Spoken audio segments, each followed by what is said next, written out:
Hello, my friends. Good evening and welcome once again to Kardec Radio. You are with us here, Spiritism, a closer look. I'm Luiz Lima. I'm going to be your host tonight, and we have an interesting topic tonight. Tonight's closer look will be at hope, and we will call this the joy of hope. Yeah, there's a lot of joy and hope. When there is no joy, there is no hope. Basically, they kind of one brings the other. They kind of go together. So we will be discussing, bring some ideas here for our reflection, myself included, of course. And just be with us here for comments and questions. Just put your comments and questions. We will get to them. We will address them. I want to start by reading something that is here in this book. Allan Kardec's Heaven and Hell. Heaven and Hell is one of the five books on the basic books of Spiritism codification. Spiritism, the first publication is 1857. This book was published in 1865. So we are about 8 years after the beginning of Spiritism. By this time, though, Allan Kardec had a lot more experience in dealing with the situation because it was fairly new. Nobody knew anything about it in the late 1850s. So he was much more acquainted. He was much more into it and had a broader understanding as compared to the first days. So it's a very rich book, and it's about heaven. He talks about heaven, hell, divine justice, uh, and there's a lot in the underlines about suffering, punishment. All of those things are addressed beautifully, beautifully, beautifully in this book. I want to read to you quickly so we can start our discussion here. The very first paragraph. Very first. When you open the book, that's the very first thing you are going to find. So here we go. We live, we think, we act. That is certain. And we die. That is no less certain. So far, so good, right? We live, we think, we act, we die. And those are just facts. These are not perceptions because perception is a different thing. Different people can have different perceptions upon the same fact. These are just facts. Nobody's uh, analyzing any of these things as of yet. He's just mentioning that we live, we think, we act, and we die. So here goes, continues. But where do we go when we leave this earth behind? What will it be like for us after death?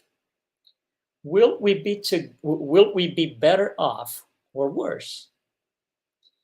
Will we even exist or not? Being or non-being, such is the alternative. Forever or nevermore. All or nothing. See, those are all dualities. Will we live forever or will everything end once and for all? Is it even worthwhile to think about all this? You see, all of these things are what we call the perennial questions, the questions that, they've been around for centuries and such a long, long, long time. And of course, there are different answers depending on who you ask for these questions. But so there are different perceptions. And he continues to, so we can close the reading here. All human beings sense the need to stay alive, to enjoy life, to love, and to be happy. I'm going to say that again. All human beings sense the need to stay alive, to enjoy life, to love, and to be happy. If dying persons are told that they will live a little longer, that their time has been delayed, or especially that they will be happier than they have ever been, If all of this happens, then their hearts rejoice. That's how the book starts. That's the opening phrase, the opening paragraph. So there's a lot for us to extract from here. It is basically, essentially, a message about hope, right? We live and so and so and so, but we need more. There's more to it, and that's in all of us. It's almost like we could say that hope is a built-in tool for humans, or that humans have, because we all have it in one degree or another, more or less, more intense, less intense, but we all have it. Now, hope to be something that we can use in our favor, not against us, has to be something active, not passive. Active meaning, uh, I hope that this thing happens. I hope that I will get this. I hope that this will happen. But we have to move. We have to do things that will lead us towards that goal. Hope is a goal. I hope that this thing is going to happen. So the goal is this thing is going to happen. So I have to move towards that. So hope calls for movement. It's not something passive or negative that carries this degree of with some this energy with some degree of suffering or revolt. No, that's the passive negative hope that doesn't take us anywhere. Hope is active. Hope works because there is a goal. It could be a very simple thing. In 1 hour, I want to do this thing, and I hope I can do this thing. So hope calls for action. It is something that we need to act upon. It depends on us. It is passive hope, as I mentioned. It's something that we just have a thought about. I wish this thing would happen. I hope this thing happens. So we sit down, we tie our hands, and just wait for that to happen. And not necessarily it's going to happen. So it's like if we were waiting for a divine decree coming down from heavens, right, showing up in our mailbox and saying, "What you were waiting for is here." It's not that. Hope is a lot more. Hope requires movement, requires action. One interesting phrase that I've always come across when I'm reading different things is from English historian Thomas Fuller, and he would say, "If it were not for hope, the heart would break." That's very interesting, very deep. If it were not for hope, the heart would break. Right? So our emotions, in a way or another, depend on hope, depending on thinking about goals and doing something to meet that goal, walking towards it, or making something that's going to put us in that direction. That is hope. One interesting story that comes to mind right now, just came to mind, is Viktor Frankl, very known man. He was a survivor of the Holocaust. He saw his entire family being murdered, assassinated in the concentration camps, and they didn't kill him, of course, and uh, so he was in this situation, and he tells us that's awful, but that's reality, unfortunately. He tells us that the thing about the German soldiers and the Nazi was not necessarily imprison the Jews. It was a little more than that. It was to humiliate. That is the right word according to him, and he was there. So he felt it, he lived through it. So the goal was to humiliate all the Jews. And one of the techniques that they used was they wouldn't give them food for a day, just one meal, And that meal would be water with sand from the floor and the head of a fish, just the head with the bones, meaning no meat whatsoever. And they had this for in the situation, in the place that he was, in the concentration camp he was. And he would say, we got the same thing every day, and that was it. That was the meal for the day. And of course, a lot of people, rebelled. There was a lot of revolt, a lot of you can imagine, right? Negative thoughts and the worst kind of energy possible. And after a few days, he said to himself,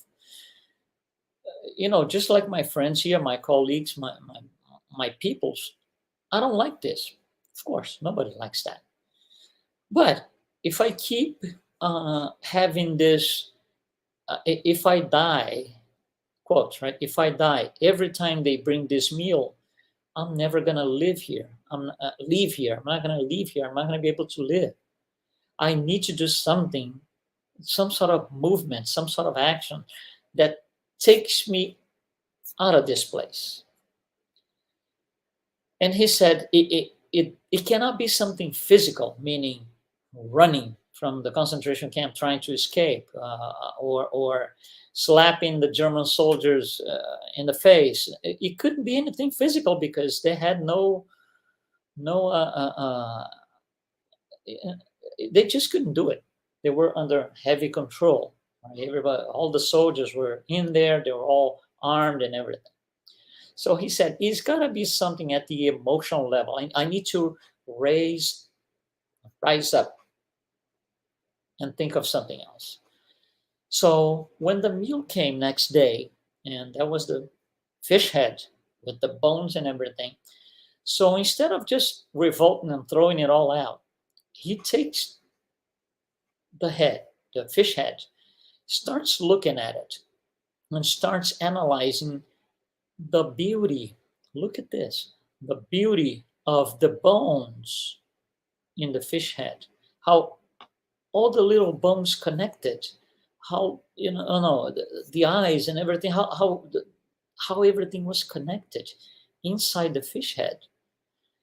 And and every day was different.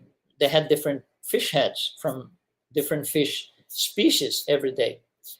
So he started paying attention to this thing and saying, wow, nature is absolutely beautiful, because the fish head from yesterday had this and this and this, and the bones were like this. Today is completely different. It's still fish head and there are still bones, but it's arranged in a different way, in a different format. It is simply different than yesterday. And the next day was a different fish, and so and so.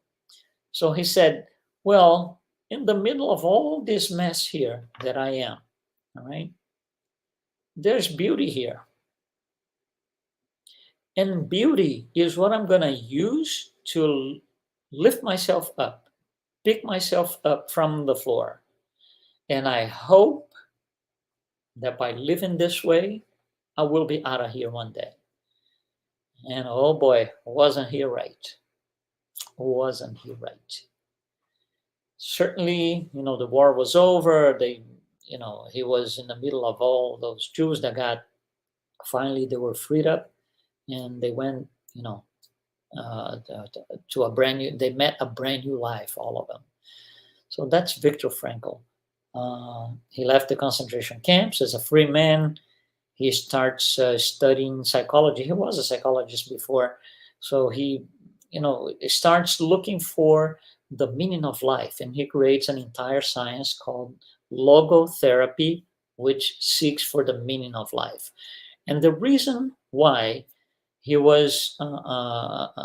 took this route about the meaning of life is because of his experience in there. He would say, some of us being the Jews in the concentration camp, some of us didn't die. We committed suicide, but not physical, just by not having hope. The next day, they were worse than the day before. and the next day worse than the one. And so they were getting worse emotionally, psychologically, to the point that they couldn't take it anymore. They died. And this is a very interesting point in our conversation here.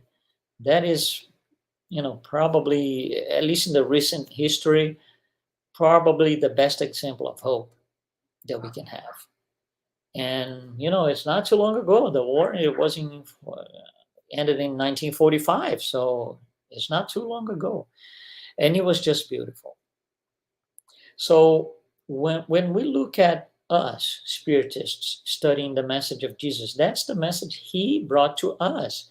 He brought a message of hope and much more, of course, love, charity, justice, charity being, the on top of everything.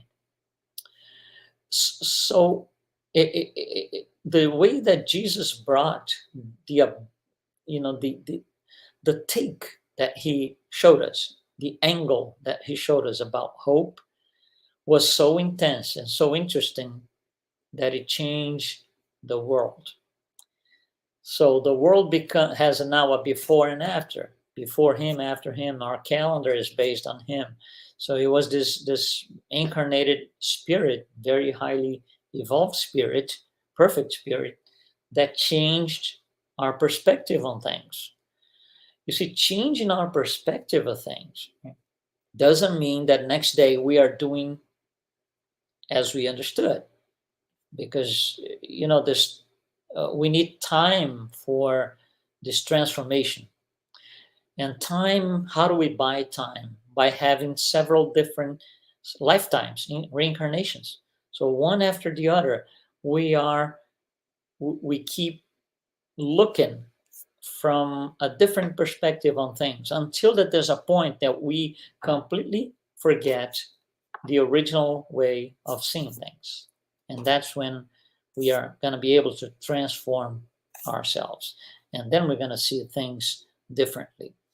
That's when we are going to be in conformity with the laws of God. So far, most of us are not. We have a hard time with in relationships, dealing with people, dealing with situations. Some of the things are easier for some people, more difficult for others. And that's what we were saying in the beginning. For the same fact, we can have several different perceptions, because different people have different perceptions. So all of these things that Jesus came to show us physically, walking down the streets of Jerusalem and Capernaum, and showing us how to do things, they are bringing a message of hope. Yes, there is hope. There's light at the end of the tunnel. Einstein, one of the greatest scientists of all times, he had an interesting view on things. He would say that every time you have a problem, and of course the problem has to be fixed, but the solution cannot be brought in at the same level that the problem was created. The solution has to come from at least one level higher than the problem. If you try to bring a solution from the same level, you're going to create another problem. So the solution comes from one level above it. And at least personally myself, that's how I see Spiritism. Jesus came and taught us all these things, and he was this great counselor. He came as a counselor. He didn't impose anything on anyone. He didn't, condemn anyone. He simply brought something for us to experience. Spiritism is going to take all of that and explain why I should do it. See, Jesus will say to the adulterous woman, for example, if I were you, I wouldn't do this again. But the question at the time was, why? Why should not I kill anyone? Don't kill is in the law, but why exactly is that in the law? That explanation does not come in details until Spiritism comes alive in 1857. And it's all in there. It brings us clarification, explanation, details, and examples and messages from those who are one level above the incarnated ones, the highly evolved spirits. They are one level above, at least one level above us. So their take on things, their perspective on things is not the same as ours. It's different. They have parameters and they see variables that we don't. So their analysis will never be the same as ours. And that, I think, is where we need to connect ourselves to a higher level. So we still have the problems. But if I look at the problem for 5 minutes, let's say, for the next 5 minutes, I look at the problem from one level above, I see it differently. And I see what I should be doing instead. Because that's how Spiritism teaches us to think and to reflect and to act upon. So the message, the details that Spiritism brings will give us that, will empower us to do this. A lot of times we do not understand things. We just, revolt and rebel, and we call up on God and say, what's happening to you? Why are you doing this to me? It happens to all of us. And why is that? Because we are not understanding things properly. Spiritism comes to clarify. It's an eye-opening tool. Here's an analogy, very simple, by the way. If you buy a fridge, and what's the purpose of buying a fridge? You want to cool things down, right? You want your food, your milk, whatever it is, it needs to be cooled. Otherwise, it's going to spoil. So instead of being at room temperature, let's just say 75 degrees, well, let's make 85 because I'm in Florida. Okay, so instead of being 85 degrees, it needs to be 35, 40, 45 maybe. And that's why you go to a store and you buy a fridge. So the purpose of buying the fridge clearly is to cool things down, to cool food, whatever. Now, if we do not understand how the fridge works, if you go to the back of the fridge, right, on the front you have the doors that you open and your food is there. If you go to the back of the fridge, it is warm. It is warmer than room temperature. So somebody that does not understand how the fridge works, they will go to the back of the fridge and say, this thing is broken.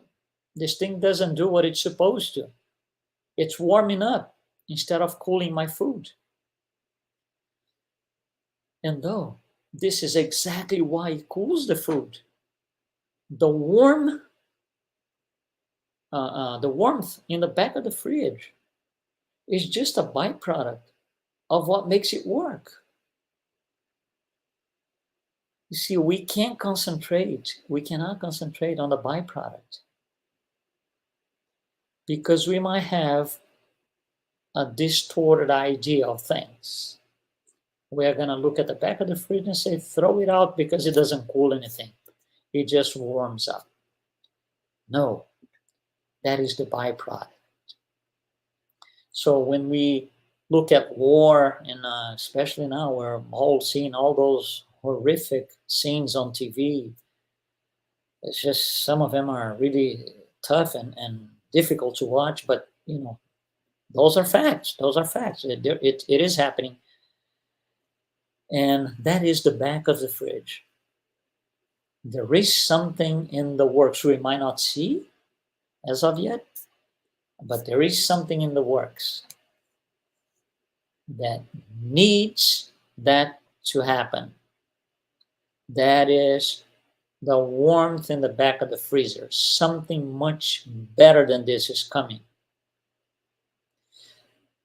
So we should not, I'm not saying we cannot, but we should not just flatly revolt and call names and question God's existence and Jesus' existence. That is exactly what Spiritism explains to us, which gives us hope. And hope is what we're here to discuss today. Hope, we could say, it's a primitive form of faith, maybe. We could, go along those lines. Faith would be at a much higher level or a much higher layer than hope. But hope is a beginning. Is it easy to have hope in the modern times? No, it's not. Is it possible? Completely. So now we go into two things. Is it possible? Yes or no? If it's possible, is it probable?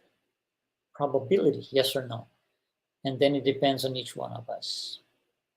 We make that probability be 100%, 0%, and anything in between. It's called free will. Like I said in the beginning, there will be no divine decree in our mailbox tomorrow morning telling us this is how it is for you today.